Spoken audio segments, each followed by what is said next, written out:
her whole big thing is the idea of the well-being state. And we're going to hear off all about this well-being state for Anne Mullins. So I'd like to put your hands together for Anne Mullins.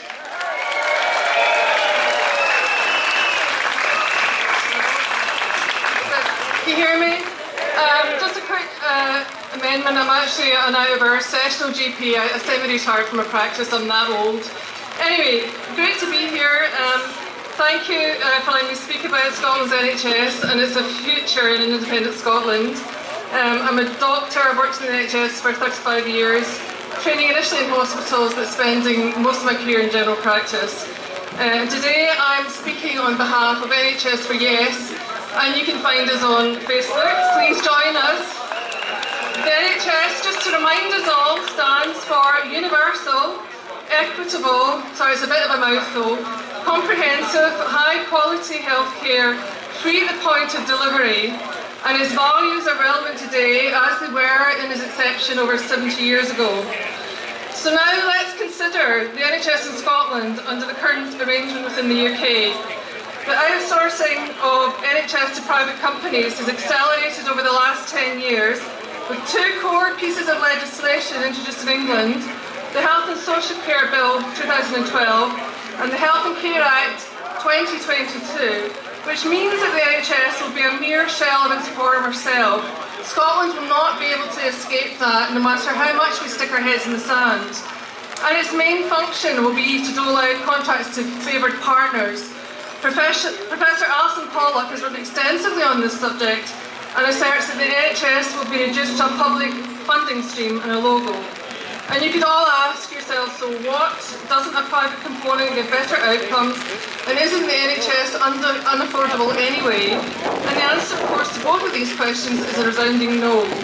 Evidence published in the leading medical journal The Lancet suggests that private sector outsourcing corresponds with significantly increased rates of treatable mortality. Thank you.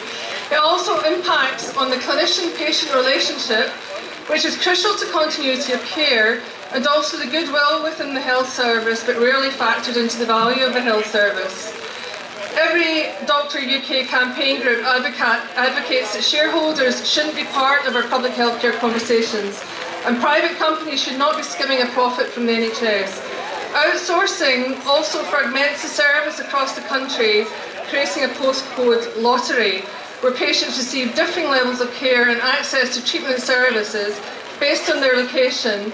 This is an expression of the inverse care law coined by Julian Tudor-Hart, a GP in Wales, where people who need health care are least likely to receive it. Retaining staff now is a major problem across the UK. There's over 1,400 UK trained doctors left to practice overseas. 64% of those were British nationals going to Australia and New Zealand. And 1 in 8 NHS staff have been in their current role for less than a year. There are now 130,000 vacancies across the UK, and this means that more work is carried out by agency staff or less experienced team members, and it's costly and less effective than providing adequate staffing levels and working conditions for the staff in the NHS. And money really does matter. Inflation has taken the average UK worker's real wages 2.5% below the 2009 level. I'm sure everybody knows about that. But earnings are down 13% for nurses and 24% for junior doctors. And there's a great thread on Twitter by John Byrne-Murdoch, who's a Financial Times journalist, and it's definitely worth a read. So devolvers in Scotland can't protect the NHS if the government ideology is to dismantle the NHS and move towards an insurance-based model like the US, where over 2/3 of personal bankruptcies are due to failure to pay their medical bills. And despite the enormous costs of the healthcare system in America, Americans have a life expectancy 3 years less than that of their counterparts in the UK. So the UK government political choices reinforcing its agenda to collapse the NHS and push people who can pay to opt for treatment in the private sector. And it's a far cry from the promises of 350 million of new funding in the NHS each week if we left the EU. Instead, the government has slashed GDP spend on the NHS, which is now under enormous stress, and is expecting the NHS to find increased savings of 4.75 billion with no plan to achieve it. And this is all relevant to Scotland and our NHS because of the burning consequentials of impact on NHS funding. And Scotland already spends over 40% of its budget on healthcare. And it also puts the budget for the disastrous test and trace scheme, 37 billion, which according to the Public Accounts Committee achieved none of its aims and failed to make a measurable difference to the progress of the pandemic. And you can remember all the headlines about that missing money. And it also reflects very badly on the UK government's standards and its commitment to funding public services like the NHS, because fraud and corruption have for many years diverted billions of pounds a year from public finances to criminals, and that concluding comment was from a recent National Audit Office report.